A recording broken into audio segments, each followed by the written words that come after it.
Hi, and welcome to Story Mode 4-3 Beehive down the left strat. This is actually the easiest full skip strat you can do, and it might seem daunting to skip all the way across this giant beehive formation and straight into the goal, but you can actually summarize it in a few quick and easy steps. And luckily, the very first step is actually just holding up. As long as you put your joystick in the up notch, you will actually bounce across these first two hives for free. Bounce, bounce. And that actually gives you enough speed to make it halfway through the stage. So, awesome. So far, you don't have to do anything. But the next step is a little bit more difficult. After bouncing twice, you have to adjust a bit to the left to land on one of these rails. Right here. Which will then combo into the bounces you need to finish right in the goal. Now, of course, that all happened very fast, so let me use some handy-dandy save states to make sure we can show that off in shorter and more digestible chunks. So once again, hold up and try to land right here. This spot right here, doesn't matter where you land on the rail, as long as you're not in a hole, you will bounce forward again and be able to go to the next rail. And then bounce off the hive and go into the goal. Now bouncing off the hive is also somewhat precise, so we're going to show off that slowly and recap the entire thing again. This is a process, right? Hold up, delicately adjust left, bounce, bounce, and then land here. The reason this spot's really nice to land is it's very wide, and as long as you land on the sloped up part, you'll get an extremely controlled forward bounce that will give you enough height to go straight in the goal. If you land forward on that flat part, you'll get a really low bounce. And if you land on one of the actual like curved up edges of the hive, you'll get a very unpredictable bounce. But right in the middle of the hive where it slopes up is super controlled. As you can see, I'm just going to hold up and it's just going to get me to the goal. It won't always be that easy, but often you'll have a perfect amount of speed to get right in the goal. Now that we've gone through each part step by step, let's do the whole thing together again. Hold up, adjust a bit to the left, land on this rail, slow down a bit, land on this hive, and then adjust into the goal.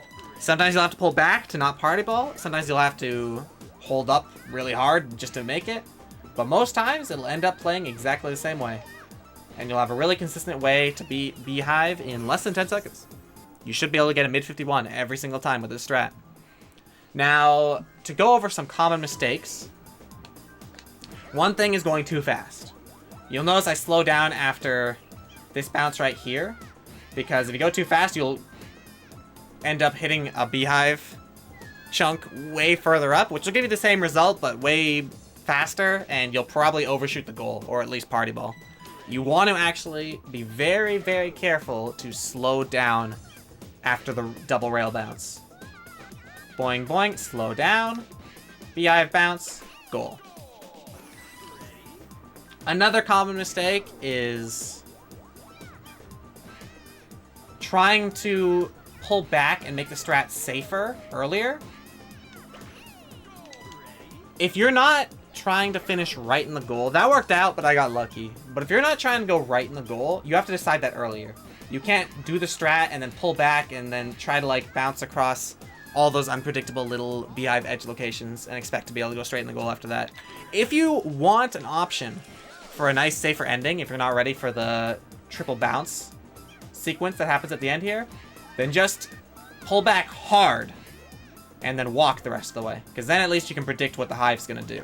If you try to pull back a little bit and then bounce slowly into the goal, chances are you'll find an unpredictable bounce and you'll end up dying. Or party balling. Both bad things that we don't want in the speedrun. And yeah, just to finish this off, I'll do one more, or a couple more, demos of good successful attempts to get a feel for different ways the stage might look as you're playing it. But the best thing you can do for a stage like this, where it feels a little bit different each time, is practice. Practice the different scenarios. See when you have to pull back at the end, see when you have to pull forward. Your speed will not be the exact same every time, and your angle will not be the exact same, so practicing angling into the goal is the best you can do for a stage like this. But this setup should make it as consistent as it possibly can be. You'll notice I have a very good idea of what I have to press before I even have to press it, because these bounces are super predictable. Anyway, that's Story Mode 4-3 Beehive. Hope this tutorial helped you out, and good luck with your learning.